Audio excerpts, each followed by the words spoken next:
This lecture is part 2 of the American Modern and the Second World War. So we had talked about a lot of what was going on in America in the 30s, and this is going to be talking about Germany in the 1930s. So the situation in Germany had changed dramatically in the spring of 1933 when the Nazis took over power. They quickly implemented two of their core governing strategies: the use of violence and intimidation, and the aggressive control of the mass media and related culture. The Nazi regime was said to be one of the most media-aware governments of the 20th century, and they used the mass media to sway popular opinion. Goebbels, who was the Minister of National Enlightenment, created an officially sanctioned effort to control most aspects of German culture. Goebbels and the rest of the Nazi leadership desperately tried to redefine German culture in terms that fitted their ideological beliefs. So anything that went against their narrow beliefs was suppressed. Typographers and graphic designers were expected to reject modern styles. Artists of all types were forced to use regressive representational styles in their works that idealized the leadership of the Nazi Party. If you remember from lectures about World War I, the Germans really blamed their loss in the war from the very avant-garde posters that were created at the time. So typical of the Nazi arts policy was the closure of the Bauhaus in the 1933. So this is a photo montage that student Awayo Yamakawaki made, which shows Nazi officials marching back and forth across the buildings. As the closing indicated, the attempts by Mies van der Rohe and others to depoliticize the constructivist style practiced there had not been successful, so they did close the school down.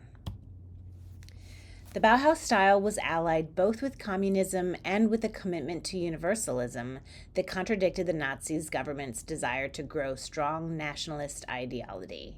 So the Bauhaus was closed because it was considered not sufficiently German.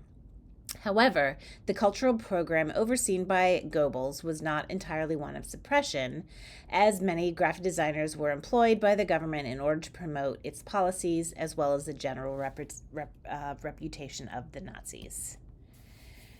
So this is a poster by Hans Schweitzer, and he had allied himself with the Nazis and became a party member in 1926. His poster dates from Hitler's unsuccessful presidential campaign in the spring of 1932. What this says is "Our last hope, Hitler." Schweitzer had been trained in an academic style and used the type of conventional plain drawing techniques that were favored by Nazi leadership. So the graphic designer known by the single name Leonid produced this poster promoting Hitler on the radio. Scholars cite this image as evidence of the centralized control of the press and mass media that was a fundamental part of the Nazi ideology. Another strange thing about this image, though, is that you can see that there's this idea of photo montage, which is more of a Dada avant-garde design element, but he combined it with fraktur, which is the Gothic lettering. According to modern design principles, nothing clashes more than a mix of ornamental script with a photo. This poster by Richard Klein is an example of one trend in Nazi design, which was the embrace of classical idealism. So you can see that Hitler favored this imperial style, like back from the Romans who conquered the world. And this style was predominantly used in government buildings. This poster uses centered lettering that is intended to remind the viewer of the carved inscriptions on monuments of the ancient Roman Empire. You can also sort of see a bit of the Art Deco style, particularly in the smooth geometric shapes of the figure's head. So these curves, triangles, circular elements. Most Nazi propaganda posters use traditional illustration combined with personal appeals to the viewer. So this poster features the typical Aryan idealized man working with his hands and illustrates the Nazis' commitment to Heimatschutz, which translates to the preservation of regional tradition. through which the party set itself up as the heroic protector of the German identity. Actually, I'm going to go back here. You can still really see this use of fractal lettering, which became sort of the national typeface of Germany. This is a poster by Ludwig Hohlwein, if you remember him from a lot of things that we talked about in the Sachplakat lectures. He had established himself in the modern design movements. So he really was one of the first in Germany to use the Sachplakat style, and he really continued to use this style on the behalf of the new German regime. This poster publicizes a girls' sports festival held in 1934, and he posed the figure of a young woman athlete so that her limbs replicate the shape of the swastika on the flag. Some government-sponsored publications, such as this one celebrating German culture under the Nazi regime, were produced in an up-to-date constructivist style. Herbert Bayer designed this, and if you remember him from being a student at the Bauhaus, created this. And this publication was aimed at a sophisticated urban audience, not inspired by Hammerschutz, which is that whole idea of national identity, to whom conventional illustration would have looked inferior. The Nazis had coined the scientific term degenerate, meaning to have declined to a subnormal state as part of its attack on modern art. The most notorious use of the term occurred in 1937 when the government organized an enormous show of so-called Entarete Kunst, or degenerate art. The exhibition was conceived as a broad criminal accusation of all forms of modern art and design, including Expressionism, Cubism, Dada, Futurism, De-Style, Art Deco, and Constructivism. So this was a photograph from the exhibition, which opened in July of 1937, and it featured a hastily assembled survey of modern art from German public collections. The walls of the show were covered with slogans decrying the supposed degenerate character of the art and the artists who made it. So there was a catalog for the exhibition, which also displays an attempt by the Nazis to distort the tradition of modern art. You can see that it's showing a close-up of a photograph of an expressionist sculpture. The typography is an artful mix of letters, with the Entart set in a bold Roman condensed. Kunst is scribbled on a piece of paper.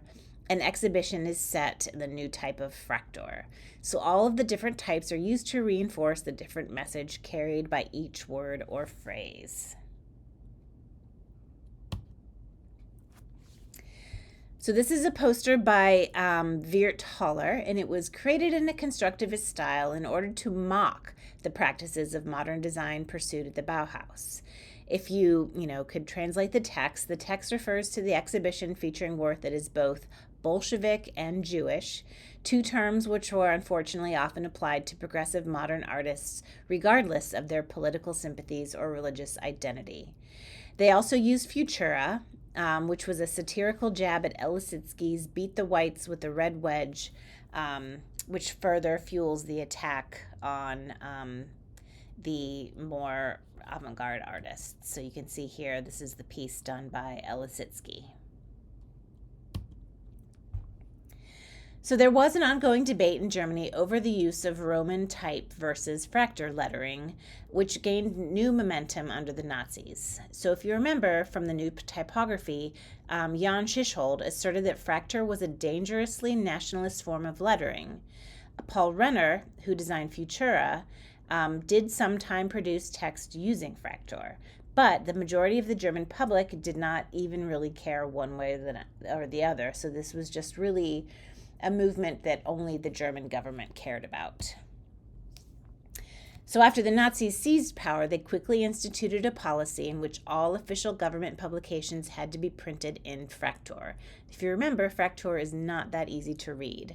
Children's textbooks and school curricula were overhauled to stress this new national style. And the new typography that was started by Schischhold became known as Schriftentartung, which I totally probably butchered, but that just means degenerate writing, following the concept of Entarte Kunst. The Nazis were obsessed with the idea of cultural decline, which they believed they could prevent with the use of conservative typographic principles.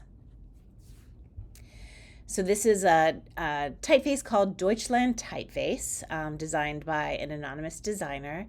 And this is one of the new typefaces that the Nazis created, with very ideological names such as Deutschland and National. And these 1930s scripts were referred to by typographers with some irony as, and I'm not going to pronounce that word, but it translates to jackboot grotesques. The reference in the name points to the fact that the shapes of many of the letters of the new alphabets, which favored these long vertical stems and vertical elements, were reminiscent of the long black boots worn by the Nazi forces. So, if you know, they were called jackboots. This sort of very tall letter forms are really reminiscent of that. However, in 1941, in a reversal of its policy, the Nazis abruptly instituted a total elimination of fraktur in favor of Roman type. So chaos everywhere. This official memo stated the use of the Nazi catch-all theme of the Jewishness of fraktur. So all of a sudden, fraktur became seen as quote-unquote Jewish, which no one could really attempt to explain anything about the Nazi policies as rational. So this shift went largely unrecognized, and in the post-war years, fraktur was hopelessly tainted by its perceived function as Nazi writing. So John Hartfield, a Berlin Dada artist who showed up in earlier lectures, he used photomontage to actually subvert the propaganda images of the Third Reich. He had joined Berlin Club Dada in 1918 following his discharge from the German military. He embraced the German Communist Party, which he remained involved in well into the 1930s. So this was a photomontage created as a political poster for use in the 1932 elections against Adolf Hitler. He was calling attention to the wealthy industrialists who bankrolled the Nazi Party, and he wanted to discredit the idea of the Nazis as representative of everyday working people. So you can see here the image of Hitler with his whole esophagus is filled with coins. And the translation of this is, Adolf, the Superman swallows gold and spouts junk. He joined the staff of the communist-inclined AIZ, or Workers' Illustrated newspaper, for which he made the most daring photomontages. So this cover used montages to depict the Nazi Hermann Goering as a crazed arsonist. Goering was actually a Nazi deputy and a president of the Reichstag, and played a significant role in the crackdown following the Reichstag fire, which was that burned down the German parliament. And actually, most historians believe that this fire was started by the Nazis to provide a pretext to round up, imprison, and kill a number of their political enemies. Which brings us to the Second World War. It began on September 1st, 1939, when Nazi Germany and the Soviet Union invaded Poland. And really, the first 2 years saw successes by the German army, which came to control most of the continental Europe.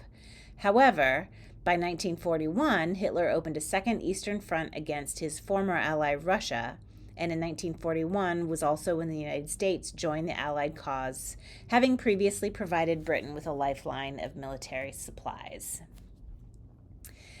And because Germany was fighting a war on both fronts, on the west and on the east, the Nazi forces suffered their first major defeat against Russia in 1943, and they ultimately surrendered after Hitler's suicide in his bunker on May 7th of 1945. And this lecture is going to finish with a survey of World War II war propaganda posters. Not quite as detailed as what we did for World War I, but we're going to discuss some new trends that happened during the Second World War. So in Germany, the government continued its substantial output of propaganda. And they favored radio, film, but still heavily relied on posters to get their messages out. And their artists used emotionally laden themes of guilt that the British designers used in World War I. So this is called Chamberlain's work, and Goebbels initiated a poster campaign called Message of the Week. And they were among the most emotionally manipulative posters produced during the war. This poster was produced 2 weeks after the invasion of Poland, and it juxtaposes a photograph of dead civilians with a photo of Neville Chamberlain, who was the British Prime Minister, and kind of trying to show that it was his fault that these people had perished. In contrast to German propaganda, British designers toned down their posters during World War II, as there was a lot of criticism about the manipulative nature of the posters from World War I. They returned to the more popular themes of heroism and adventure instead of guilt and emasculation.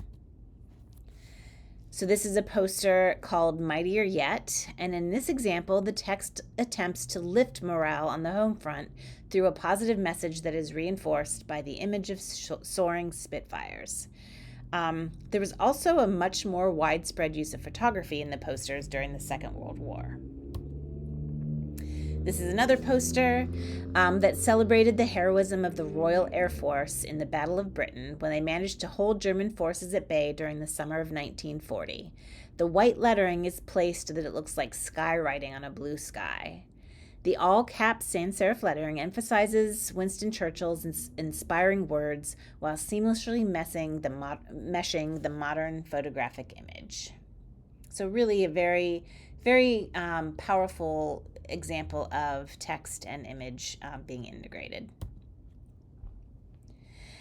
In Russia, after the German invasion in 1941, artists in that country ramped up their production of propaganda posters. Ironically, under Stalin, the constructivist style that the Nazis claimed represented Bolshevism had been completely suppressed in the Soviet Union itself. So they sort of repressed what the world saw as something that was Russian. Stalin insisted on the same type of idealized naturalism in the arts that Hitler admired. For both countries, it was important that pro-government propaganda be understood by the broadest number of people. So they wanted to reach everybody. So Russian posters from World War II also used the techniques of illustration combined with strong emotional appeal. So this is by Ivanov and Barova, called Our Hope is With You, Red Warrior. And in this example, a tearful young woman is in a German prison camp. You can see in the background a Nazi soldier is shooting through barbed wire at helpless civilians. After the German invasion, millions of Russians had been trapped behind the advancing German forces. In the United States, the Second World War saw a continuation of the Art Deco style made popular by the FAP. And this was also a trend that was reinforced by the assistance of several European expatriate artists. So the French graphic designer Jean Carlou's poster production, America's Answer, was created in response to a contest organized by MoMA in April of 1941. And that's this right here. So what makes this poster Art Deco? So the sleek machine forms, yes, so you see these, the wrench and the arm, very graphic, very geometric. However, the lettering is not Art Deco. He uses this lettering to convey the simple, unadorned strength of American industry without making it look elitist. So that is why he just used the sans serif lettering in this. Charles Coiner was an art director for the Office of Emergency Management during the war, and he created this set of symbols for the Citizens Defense Corps, which were to be used in the U.S. if we were invaded. And they really make use of these very simple, iconic drawings, which each represented a different role, such as firemen or policemen, and he used this idea of universal geometric shapes so that everybody would understand what they meant, and they would recognize them as important information. You all probably are very familiar with this We Can Do It poster by J. Howard Miller. During the war years in America, traditional realistic representation also thrived. So iconic figures such as Uncle Sam were used again, as well as Rosie the Riveter, who was a figure that personified the millions of American women who worked in factories to support war production. And you can see here, we're going to compare and contrast these two war posters. So on the left, we have Rosie. She's a commanding figure. She's got muscles. She's strong. But then you look at the poster from World War I on the right, and this a feminine Christie girl. She's got this wispy hair. She's sort of looking kind of demure. And Christie girls were really intended to appeal seductively to the audience of men, where Rosie was used to encourage thousands of women to join the war effort at home. So there is definitely the contrast there. Norman Rockwell was also an important figure in the American propaganda posters because they, and this, in America, they sort of toned down the atrocity themes because they wanted to contrast American society with that of Nazi Germany. So Norman Rockwell's paintings for the Saturday Evening Post was called Four Freedoms. It was based on a speech by Franklin Roosevelt, which is a really good example of this. And the illustrations he made were turned into posters advertising war bonds. So that's right here. This Save Freedom of Speech poster features a working man who looks suspiciously like former President Abraham Lincoln at a town meeting. Rockwell's idealized portrayals of American life really earned him a popular following, but progressive artists did not like his sort of more representational style.